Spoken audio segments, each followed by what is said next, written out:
off with my fourth video here, the third one of my principles. Today I'm going to be talking about why I'm fiscally conservative.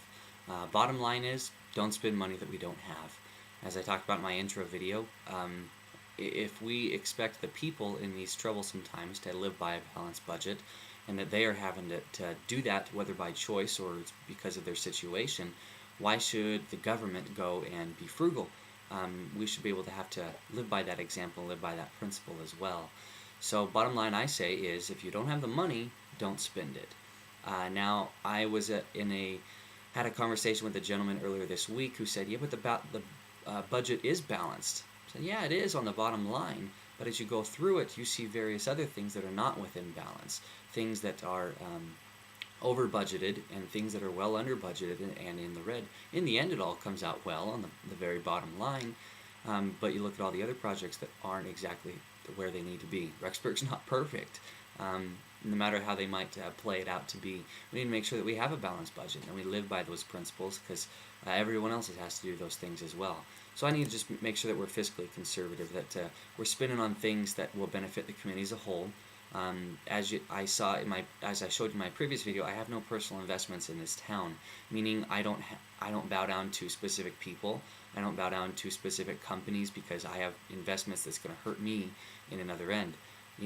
Whether something like that damages a political career, I could care less, because I'm a public servant. I'm here to represent the majority of Rexburg. I've seen many situations where the loud minority controls a lot of things the way that they go. So overall, I'm not going to spend money on things that's just going to please the loud minority, or don't spend things that are only going to please the loud minority. We need to look at Rexburg as a whole, the people here who care, who have an opinion about these things, and want to be sure that one thing is going to happen one way or another. So I'm just fiscally conservative. We're not going to spend money that we don't have. Don't go into the red. There's only extreme circumstances when you can do that. Obviously, emergency situations where we need to take care of the people and be sure that happens. But we're not in emergency situations. Sure, we're in a recession right now, so we should be more conservative in our spending. But no need to go in the red because of it.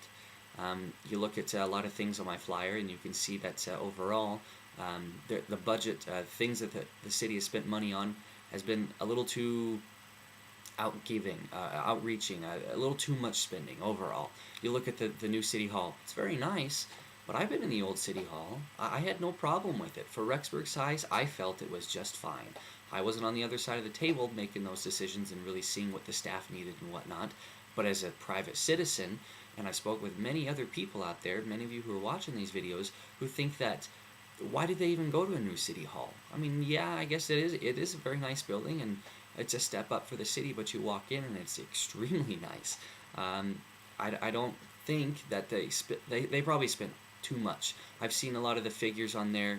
I think like $64 a square foot or something like that. They still have to rent out a large portion of it to the hospital in order to afford a lot of things. But we didn't need it. They spent $2 million on money that could have been spent on other things. As I talked about with other projects in the town that need to happen with roads and whatnot, money just could have been better spent when we were fine. The roof wasn't collapsing in the old city hall. We weren't. It just wasn't needed, and I think many of you can agree with me on that. Overall, the decision's been made. There's not much we can do about that. But another decision, which is still in the works and still going out there, is about the swimming pool. And there's different figures out there. The figures that I have show that it's going to cost $12 million. That's too much money. That's money that just we don't have in Rexburg, and that's money that's going to have to be borrowed from the people.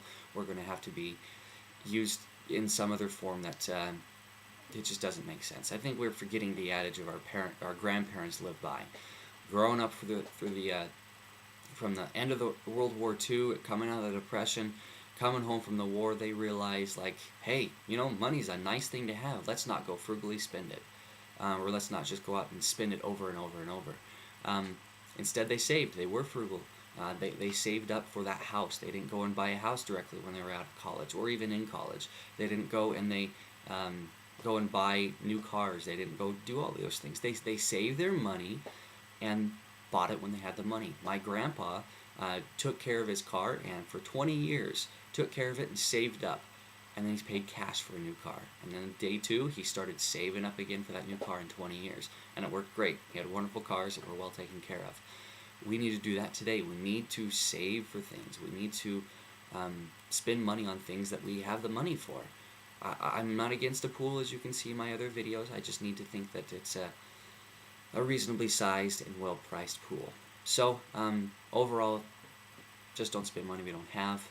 I think that's just the bottom line right there. And I think many of you can agree by that principle. Whether you're for or against the bailouts in Washington, I don't really care. But overall, I think just about everybody, especially in this community, can agree that you need to live within your means. Just don't spend the money that is other people's money that shouldn't be used in certain things, and then going against and going in the red. So let's just save. So I'm going to be sure we're on there to make sure that we have the money to do it. And very, very, very few excuses as to why we need to go into the red, why we need to get a bond for other things. Just save your money. This town will progress a lot better, I think, if we have an excess in cash to be able to use for those kinds of things.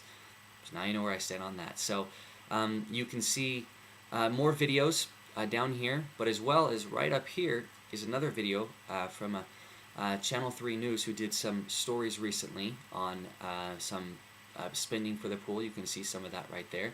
But as well, you can still see over here is my phone number if you have any questions, and over here is my email address. So I hope to be able to hear from you guys. Please email me, comment on these videos, give me a call. I want to hear what you have to say. I'm going door to door, but I can't get to nobody. Not everybody's answering the door, so I'm not going to be able to speak with everybody, unfortunately. So do it through these channels, and I'd love to hear from you. Thanks, guys.